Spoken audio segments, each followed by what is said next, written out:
କାହାରିକୁ ଛାଡ଼ିବିନି। ଏ ସହରଟାକୁ ଗୋଟେ ସମାନ ପାହାଡ଼ କରିଦେବି ଆଉ ସେ ପାହାଡ଼ ଉପରେ ଛିଡ଼ା ହୋଇ ମୁଁ ଖୁବ୍ ଜୋରରେ ହସିବି।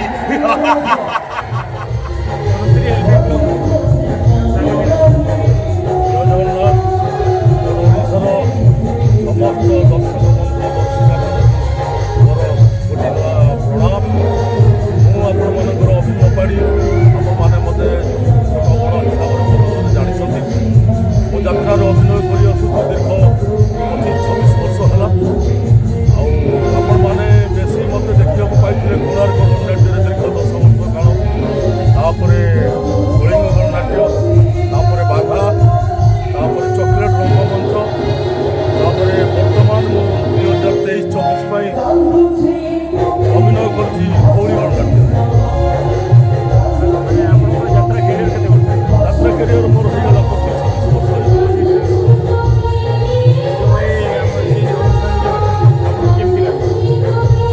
ବିଶେଷ କରି ମାନେ ଆମ ଯାତ୍ରା ଅନୁଷ୍ଠାନର ଯେଉଁ କମିଟି କଥା ଅନୁଷ୍ଠାନ କିଛି ପରିଚାଳକ ଆମର ମାଲିକ ଏବଂ ପରିଚାଳକ ବହୁତ ଭଲ ଲୋକ। କାହିଁକିନା ଆମମାନଙ୍କୁ ସେମିତି ଅବହେଳାରେ ରଖିନାହାନ୍ତି। ଆମେ କୌଣସି ପ୍ରକାର ଅବହେଳା ଏପର୍ଯ୍ୟନ୍ତ ପାଇନାହୁଁ। ଯେମିତି ଯାହାକୁ ସେ ରଖିବା କଥା ରଖିଛନ୍ତି। ଆଉ ଆମେ ସର୍ବମୋଟରେ କରିବାକୁ ଗଲେ ମାଲିକଙ୍କ ଆଉ ପରିଚାଳକଙ୍କ ମାନେ ମ୍ୟାନେଜମେଣ୍ଟରେ ଆମେ ଭଲରେ ଅଛୁ। ଯାତ୍ରାରେ ଆମେ ଶୁଣିଛୁ କି ଯାତ୍ରା ବାତ୍ରାମୀ ହୋଇଯାନ୍ତି, ସେ ବିଷୟରେ କ'ଣ? ବାତ୍ରାମୀ ଶୁଣ, ଖାଲି ଯାତ୍ରାରେ ବାତ୍ରାମୀ କହିଲେ ହେବନି। ଜଣେ ଯେତେବେଳେ ବାତ୍ରାମୀ ହେବାକୁ ଚାହିଁବ ସେ ଘରେ ରହିଲେ ବାତ୍ରାମୀ ହେଇପାରିବ, ଯାତ୍ରାକୁ ଆସିଲେ ବାତ୍ରାମୀ ହେଇପାରିବ, କଲେଜ ପିରିୟଡ଼ରେ ବାତ୍ରାମୀ ହେଇପାରିବ, ହଷ୍ଟେଲରେ ରହିଲେ ବାତ୍ରାମୀ। ଯିଏ ଜଣକୁ ନିଜକୁ ଯେମିତି ଗଢ଼ି ତୋଳିବ ସେ ସେମିତି ହେବ। ବାତ୍ରାମୀ ହେଉଛି, ଏଠି ବି ଭଦ୍ରଲୋକ ଅଛନ୍ତି ଯାତ୍ରାରେ ଏବଂ ବାତ୍ରା ବି ହେଉଛି। ତେଣୁ ନିଜକୁ ଆଗେ କଣ୍ଟ୍ରୋଲ କରିବା ଶିଖିବା ଦରକାର। ନୂଆ ପିଢ଼ିକୁ ଆପଣ ନୂଆ ପିଢ଼ିମାନଙ୍କୁ ବାର୍ତ୍ତା ଦେବି କ'ଣ? ଆଜିକାଲି ନୂଆ ପିଢ଼ିମାନଙ୍କୁ କ'ଣ କହିବୁ? ଆମେ ଯେଉଁ ପରିଶ୍ରମ କରୁଛୁ, ଆମର ଯେଉଁ ତ୍ୟାଗ 25-27 ବର୍ଷ ହେଲା, ଆମେ ଯେଉଁ ଯାତ୍ରା ପାଇଁ ଯେତିକି ଆମେ ପରିଶ୍ରମ କରୁଛୁ ସେ ପରିଶ୍ରମ ଫଳ ଆମେ ଏବେ ପାଉଛୁ। ମାନେ କମିଯାଇ 5-6 ବର୍ଷ ହେଲା ଆମେ ପରିଶ୍ରମର ଫଳ ପାଉଛୁ। ଦୀର୍ଘ 15 ବର୍ଷ 10 ବର୍ଷ 15 ବର୍ଷ ଆମେ ବହୁତ ପ୍ରକାର ପରିଶ୍ରମ କରୁଛୁ, ସେ ପରିଶ୍ରମ ଫଳ ପାଇନୁ, ବହୁତ କଷ୍ଟ କରିଛୁ। ନୂଆ ପିଢ଼ିମାନେ ଯେଉଁ ଆସୁଛନ୍ତି ସେମାନେ ପରିଶ୍ରମର ମାନେ କ'ଣ କରୁଛନ୍ତି? ସେମାନେ ହଠାତ୍ ଆସିଲେ ପଇସା ପାଇବେ। ଆମ ଭଳି ପରିଶ୍ରମ କରି ସେମାନେ ପଇସା ପାଇବେ। ନୂଆ ପିଢ଼ିମାନେ ହଠାତ୍ ଆସିଲେ ପଇସା ପାଇଲେ, ମାଲିକମାନେ ତାଙ୍କୁ ସୁଯୋଗ ଦେଲେ, କିନ୍ତୁ ପାଆନ୍ତୁ, ସେଥିରେ କିଛି ଅସୁବିଧା ନାହିଁ। ଯେଉଁ ନୂଆ ପିଢ଼ିମାନେ ଆସୁଛନ୍ତି, ମୁଖ୍ୟ କଥା ମୁଁ ସେମାନଙ୍କୁ କହିବି, ରାଜନୀତି ଠାରୁ ଦୂରରେ ରୁହନ୍ତୁ। ଯେଉଁ କର୍ମ ପାଇଁ ଯାତ୍ରାକୁ ଆସୁଛନ୍ତି ଆଗେ ସେଇ କର୍ମକୁ ଧ୍ୟାନ ଦିଅନ୍ତୁ ଏବଂ କୌଣସି କଥାରେ ମୁଣ୍ଡ ପୁରାନ୍ତୁନି।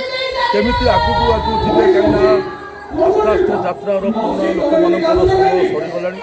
ଯେଉଁମାନେ ନୂଆ ଆସୁଛନ୍ତି, ଆଗାମୀ ଭବିଷ୍ୟତ ଦର୍ଶକମାନେ ତୁମକୁ ଆଗାମୀ ଭବିଷ୍ୟତରେ ଦେଖିବାକୁ ପାଇବେ।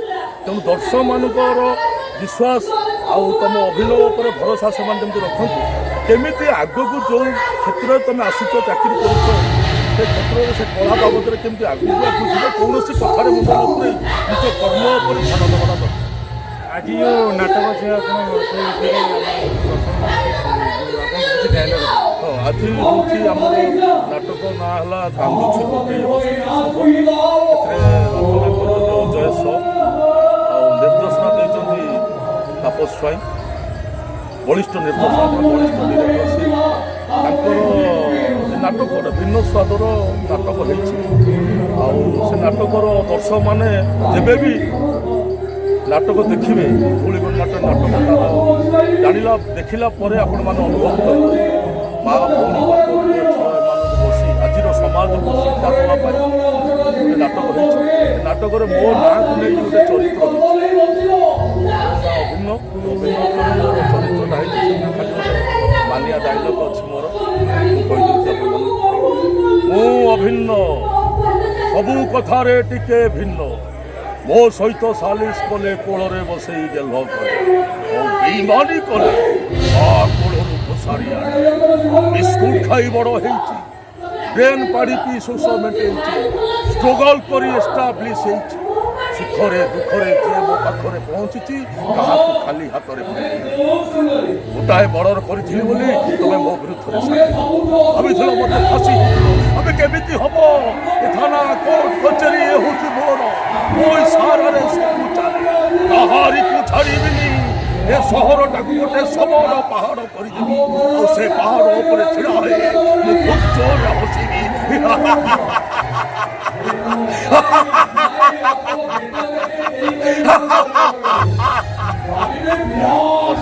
ବନ୍ଧୁ ମୋର ଅନୁରୋଧ ଆମର ଚ୍ୟାନେଲ ହେଲା ତନୁଶ୍ରୀ ହେଲ୍ପଲାଇନ୍ ବ୍ଲଗ୍ ସବୁବେଳେ ପାଇଁ ଏ ଚ୍ୟାନେଲକୁ ଦେଖିବାର ସୁଯୋଗ ନିଅନ୍ତୁ ଯଦି ବି ନ ଦେଖିଛନ୍ତି ଚ୍ୟାନେଲକୁ ସବସ୍କ୍ରାଇବ୍ କରନ୍ତୁ ଏବଂ ଆହୁରି କିଛିଟା ନୂଆ ନୂଆ ଯାତ୍ରା ବାବଦରେ କଥା ଯେକୌଣସି ନୂଆ କଥା ବାବଦରେ ଜାଣିବା ପାଇଁ ଆପଣ ପ୍ଲିଜ୍ ଅନୁରୋଧ ଆପଣ ଏ ଚ୍ୟାନେଲକୁ ସବସ୍କ୍ରାଇବ୍ କରନ୍ତୁ ଲାଇକ୍ କରନ୍ତୁ ଜୟ ଜଗନ୍ନାଥ ଜୟ ଜଗନ୍ନାଥ ଜୟ କଳା।